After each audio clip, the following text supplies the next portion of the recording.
do I have to market?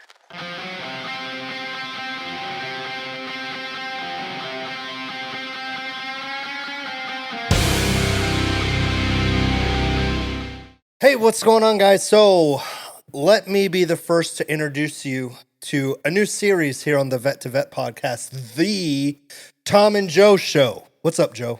Not a whole lot. Be a little bit unfiltered here. Oh yeah. So listen, guys. Here with Joe and myself, as business owners, we encounter a lot of things that we gripe about, things that we think other businesses could and should do better. Even us as business owners, we bitch about our own stuff that we have going on in house. Oh yeah. All the time. And I think it's important to be within reason critical of yourself and of your own business, because that's how we push that pursuit to excellence. One of our core values is excellence. So we're going to cover a few topics that have been hot and heavy lately. And I know, especially for any other entrepreneurs that enjoy this podcast, hopefully maybe this can help you out. So I had an agent call me the other day, or no, maybe they were texting me. Nobody calls anymore. No, well, they usually do, and I just tell them to call the office. But so that's a whole other podcast. Yeah, so they were texting me, and they're like, "Hey, long time no see," and I was like, "Yeah, I know. What's up?" And she was like, "Hey, I think I have a buyer lined up. I wanted to set up an inspection with you guys." I'm like, I haven't done business with this person in probably like 10 months. And so I was like, well, a lot's changed around here since the last time we did business together. But essentially, to schedule, call our office, which we didn't even have an office last time we did business together. And so one of her frustrations in that line of communication was trying to understand why she wasn't getting many leads. So that leads me to a question that I think we could probably go into a little bit, regardless of what market you're in, because I know even some trades right now, there's a lot going on between the election coming up with, inflation is high. There's a lot of shit that we're all having to deal with. We've had a pretty good strategy in what's been perceived under a down market to continue to not just get business, but increase business. So question number one, how come I'm not getting any fucking leads, Joe? Well, mainly it's because nobody wants to get out there and do it. So we were in an up market for a while. So in the real estate business, if you were trying to get in, crack it open. There you go. Oh shit, I just broke the tab. So this episode 1 of the Tom and Joe Show is brought to you by you opened it backwards, no wonder. Thirst Responder American Lager from Saddle Mountain Brewing Company right here in Goodyear, Arizona. They're sponsoring the first question. Right, first question. The next beer will sponsor question 2. So if you're in real estate, or looking for real estate in 2021, there was real estate out there, but you were battling. And man, you didn't have to go out and market. People were knocking down your door to get things done. And if you were selling your home, you were beating down somebody's door to get your house repaired or anything like that, to get things taken care of. But that's changed. It's not that market anymore. And people forgot. I talked to a couple of brokers probably about 6 months ago. This was actually the topic. There's a lot of agents that came in during that period of time that the only thing they knew, all they had to do is sit there, do a social media post, and it was done. They just had people lining up. Right. That's not the case now. We're seeing that people aren't getting out there and actually marketing. Not necessarily cold calling. I'm not a big fan of cold calling. I don't think that's really the way you do it anymore. Right. As I just said, nobody talks on the phone anymore. You text. Yeah. But they're not getting those leads because they're not following up with people they've worked with in the past. They're not going out and searching new ones. You are the master at drumming up business. And they don't do that. We go to these networking events, and how many realtors do we see? None. Yeah. 1 or 2. Very the rest few. of it's just trades going, come on, man. Yeah. Give me a lead. Yeah. So I met with a commercial insurance guy the other day, and he was kind of talking about the same thing. He's like, man, I cold call people, I send emails, I have a whole campaign of things that I do. And I said, okay, let me ask you a question.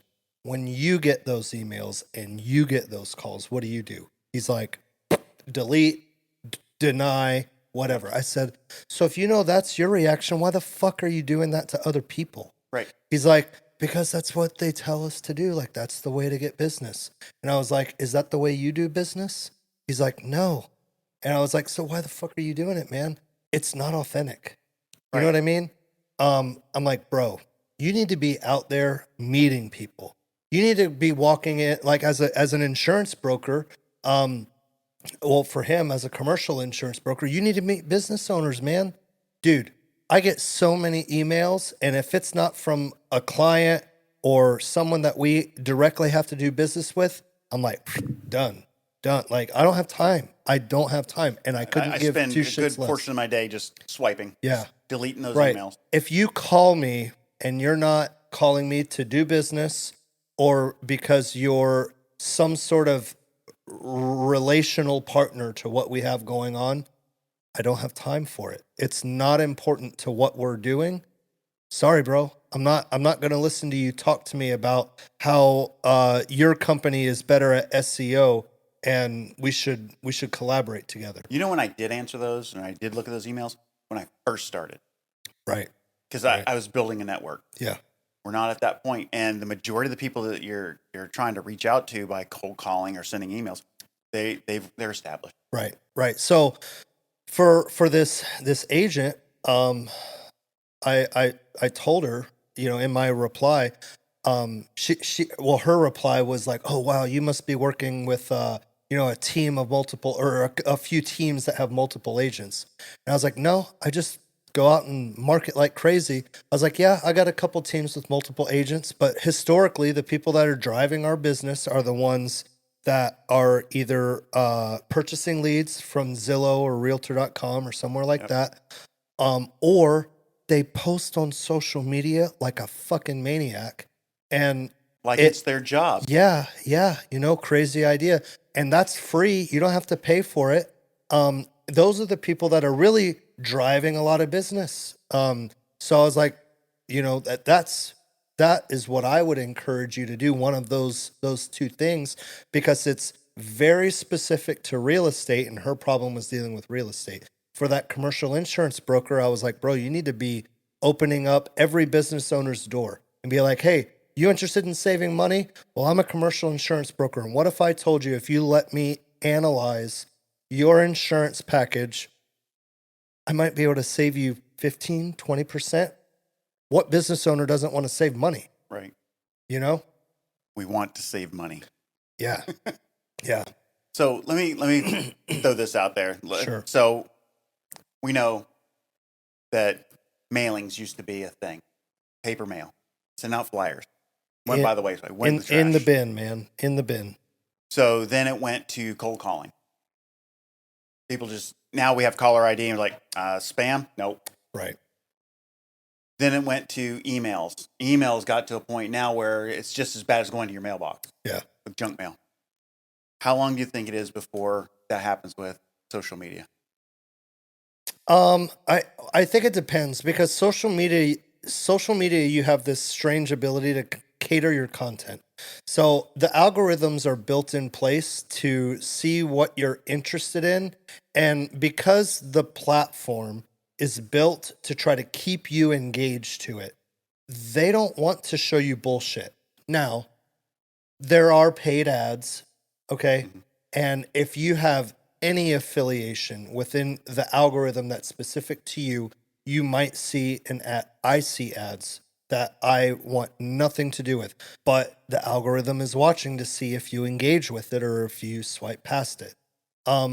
I hate ads. I hate that, like, I can be sitting here with my Apple Watch and my phone, that all of them are listening to us, and I can say, like, my favorite food as a child was red hot Fireball candies. And then at some point, it's going to try to show me a paid ad for something similar to that. Antique candies pops up on your Right, on right. your You know what phone. I mean? The little individual packaged fireballs that were spicy as shit. Yeah, for the like first 30 Yeah. seconds. Or like maybe warheads. Yeah. You know, warheads were super good. Fucked up my teeth. Those Oh things. yeah. There is always going to be some element of that. But I do think that it's less than man, I went to the mailbox the other day and 2 pieces out of like 30 pieces of mail were actually something that I needed to hold on to. So for all the people that are sending out prepaid mailers and postcards and all that shit, you're wasting your money. Yeah, Like absolutely. don't do it. Unless you're a medium-sized business or higher, medium meaning probably 5 million, maybe even 10 million in revenue or higher, you really probably don't need to be spending the money on the paid ads either. Right. And then same with text messages. If I get something that I can subscribe to, I do not subscribe to any sort of marketing campaigns or anything like that that could spam my text folder either. Yeah. It's Again, like we're trying to get to authenticity. Yeah. If somebody sends you something and from a business, it might even be a business you like, and at the bottom of it says reply stop to unsubscribe. You're probably not going to keep doing it. I know I wouldn't, but what means a heck of a lot more is if Mr. Business Owner texts me or if I text another business owner and there's that at least what appears to be on the surface a personalized response. Andy Frisella talks about this a lot too, where value is created in the inefficiencies. Yeah. And you really, really got to lean into, handwrite those letters that you want to send to a client. Take the time to call somebody. Take the time to personalize the messages. You can even like make a quick 1-minute video and text them a video. Oh yeah. There's a lot of ways. But that I think is something for people to think about. Yeah, I think if you're looking to leave a lasting impression on one of your clients or a customer that you had, I think that you just said the video, Right. because nobody does that. Yeah. No. You had a meeting. Like I had a meeting this morning with an agent, and now that you say that, that's probably an awesome way to say thank you for meeting with me today. Yeah. Do a quick 30-second video thanking them. Yeah, and just text it to them. Yeah. It's personal. They're going to hear you say their name. They're going to hear you say, "Hey, I appreciate you taking time out of your Wednesday morning to come meet with me. I understand as business owners, we don't have a lot of time. And the fact that you dedicated some to us, I really, truly appreciate that." Something else I learned in that meeting today, because it was one of those meetings, to find out how we can help them better. Yeah, yeah. I mean, not necessarily just agents, but anybody that you work with.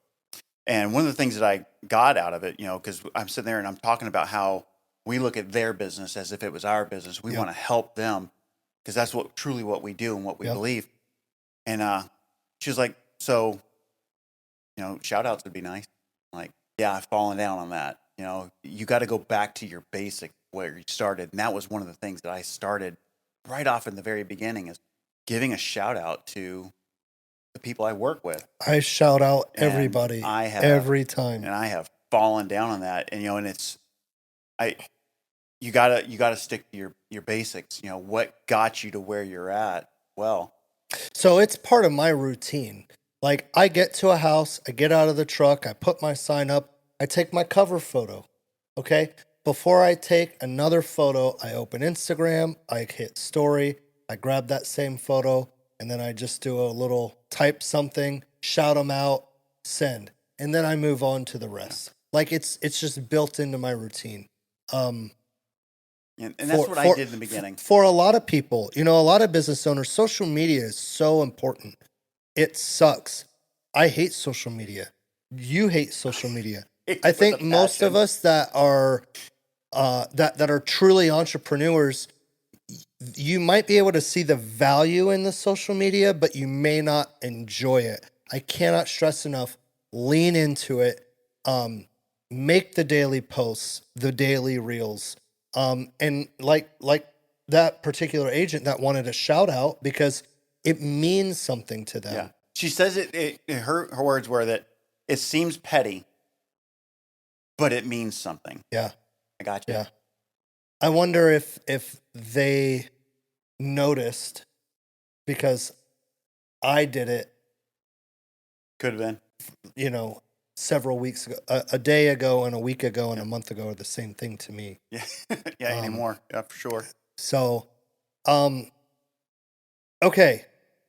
I think leads, right? Can we all agree that's leads? We all need leads, okay? It really gets down to us as individuals to convert those leads. But if you're looking for more leads, you do not have to pay for them. There are ways to organically get leads. Okay. Question number 2. Who's our sponsor for this one? Oh, so our sponsor for this one is going to be Saddle Mountain Brewery one more time. And this is Clandestine, their Scottish ale. What is that, like a Private Eye? Or It looks kind of like a Sherlock Holmes? Yeah. And a skeleton. Got it. That's Celtic knots. How is it? This one? That's great. Get my finger in there. See if I can not break mine. Looks like I see a gold medal down there. Oh, I think this one is one of the gold medal winners. Yeah. Oh, yeah, this was a gold medal winner. Great American Beer Festival. Dang, that's no easy task. That was my son.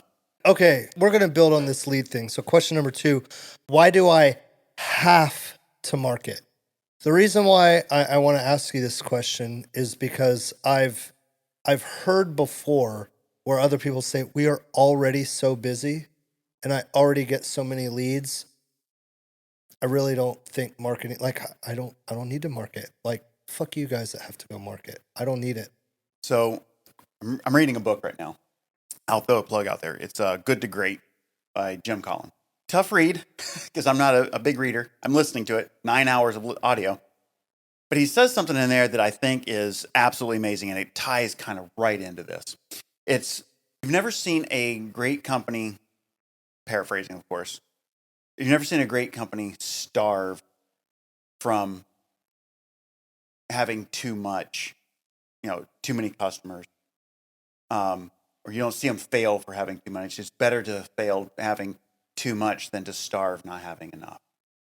So you have to market. You have to have that abundance coming in. You're going to have customers. You're going to have loyal customer base. No matter what industry, we have a loyal customer base in ours. But you can only rely on that loyal customer base for so long. You have to build it in order to grow. Now, they're going to refer you people, and you're going to get more, but that doesn't take you to that next level. You got to have the referral. That's what carries you along. You have to market to grow it, to continue to grow that base, to get more organically in, to grow that business, to fulfill your passion, whatever it might be. If you don't go out and market and you don't grow that, if you're not growing, you're failing. Yeah. Basically what it is. Yeah. So we all know it is imperative to spend time marketing. Now remember, marketing is not just, I send out an email campaign. You got to look at it like slices of a pie. You've got your print marketing, you've got your social media marketing, you've got your SEO. Mm-hmm. Okay. That's another animal in and of itself. You have to hit every spoke of the wheel. Yeah. Right? Like you could lean more into one side than the other, but you have to hit it all. And I think the important thing is like when you're customizing your marketing strategy for your particular business, you have to remember that you're trying to stay front of mind, right? So it's not about sponsoring and marketing to everything, but you really need to have a key segment everywhere. I'll give you a great example. What's a popular magazine in your area? Maybe you have a small, tiny little $100 a month thing, right? You're not going to break the bank on that. And then, one of the big high schools in the area, we sponsor the football team. So you got a bigger banner that's there. So like the same person that hasn't considered your service, they just so happen to, while they're flipping through a magazine, see your little ad, and they probably don't pay any attention to it. but it's a reminder. Yep. And then when they take their kid to their, their sophomore or junior year football game, they see you are a major sponsor there. And it's another reminder. And then when they're scrolling Facebook or Instagram, then they happen to stumble across something that you posted there. It's by having a presence in key areas that attract your key demographic. It ties everything together. Right. So remember that. There are strategies on how to do it. You have to be the one to decide what's important to you. What are the places that you want your image associated with, and what are some places that you may not? You may not want to advertise at the local bakery, but maybe you do want to advertise at a sporting event. Right. Who's your target demographic? And that's kind of this really big. You have to know who your target demographic is, because you're not going after everybody. No. You need to go after the 80%. Well, you're going to get 50%. 50% are going to like you. Yeah.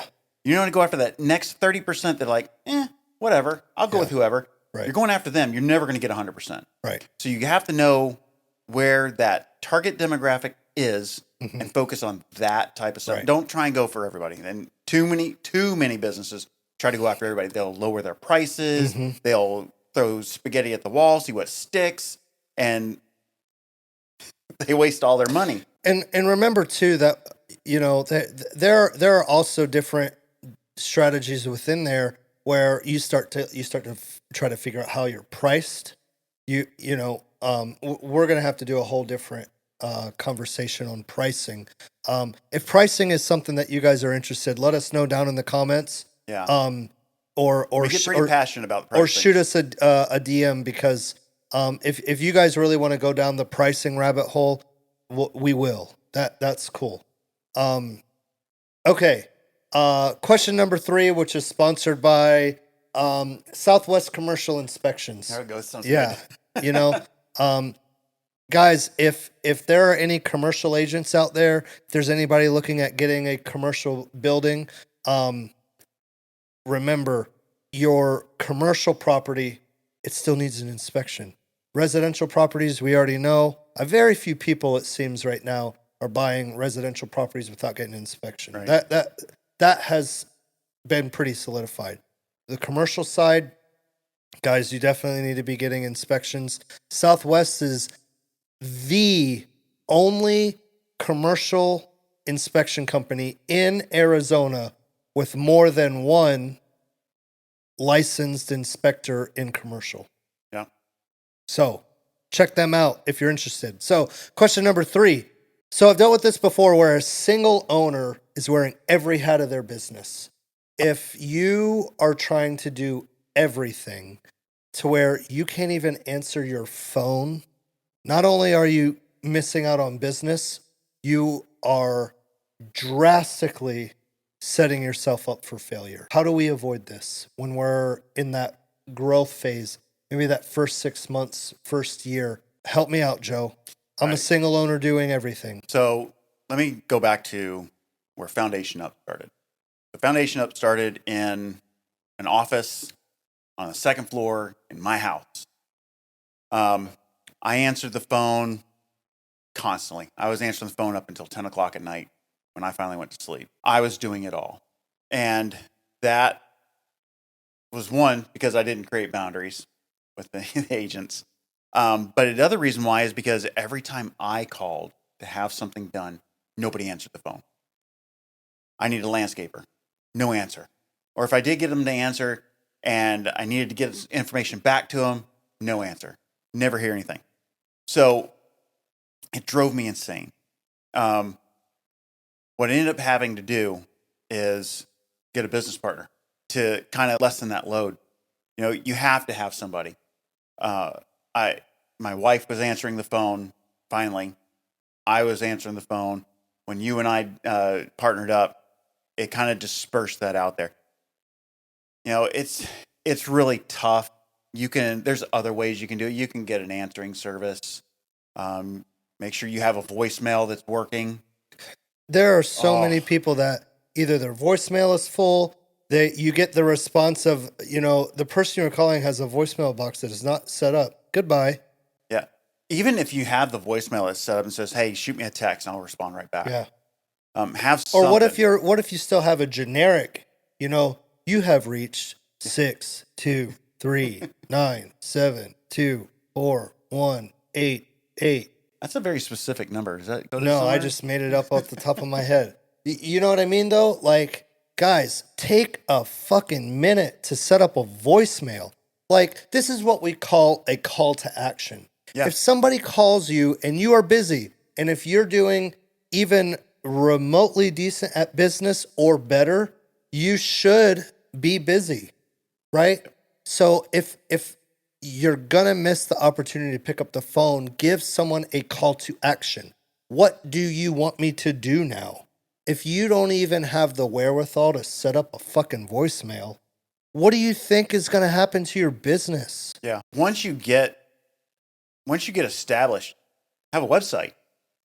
Even if the voicemail says, "Hey, if you need to schedule something, jump on my website." Right. Get a web designer. We know people. We can get you a website developed.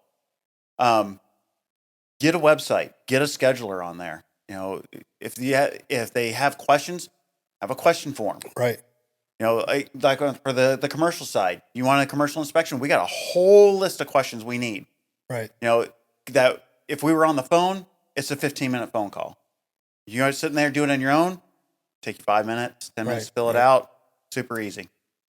There's ways of doing it to not lose. If you're not answering your phone, you don't have voicemail set up, you don't have a way for your customers to reach you, all that stuff we just talked about, as far as marketing and leads, you're wasting your money. You're wasting your time.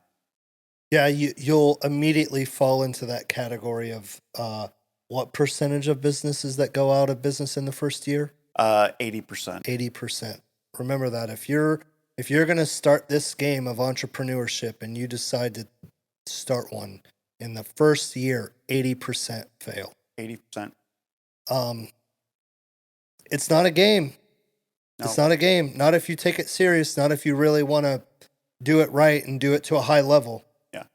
Yeah. Otherwise, you're not creating a business. You're creating a job. Right. Who wants to do that? Yeah. And most people started a business because they don't like their job. Right. They didn't want a job. Yeah.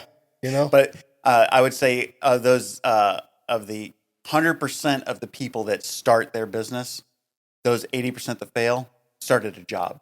Right. And they didn't start a business. So remember, if you're a single owner doing everything, don't be afraid to delegate some tasks. You don't have to do your own bookkeeping unless you're a bookkeeper.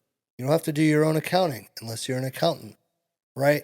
If you don't like answering the phone, there are virtual assistants, there are call centers, there are people that are more than happy to make $15, $20 an hour. Your sister, your wife. To answer a phone. There are a lot of different things that you can do, and I can't stress this enough. It is insane what it'll do to your drive and your motivation when you hire somebody and then you are now responsible for their pay, because now you not only can you not let yourself down, you can't let them down, and your drive goes to the next level. Yeah, I'm gonna tell you that has been a huge change in us. Right. Once we hired our first person. Yeah. So every time you hire, remember that you get to the point where you can afford it, and then as soon as you make that commitment, it really pushes you to the next level, and it will continue to compound from there. So answer the fucking phone. Yeah. Right. Yeah. That way you can go into that marketing and that lead generation. That's right. Yeah, which is critical to everything that we do as business owners. Those are key. Well, hey, this is a riveting episode of the first Tom and Joe show. We're going to do this again, guys. We're going to try to start feeding you more of this type of content. Follow us on social media, Vet to Vet, Facebook, Instagram, TikTok, and then drop us a message. You can, if you're interested in certain types of topics, we'll talk about anything. Anything. Doesn't matter what it is. Let us know, and stay tuned for episode 2. All right. Take care, guys.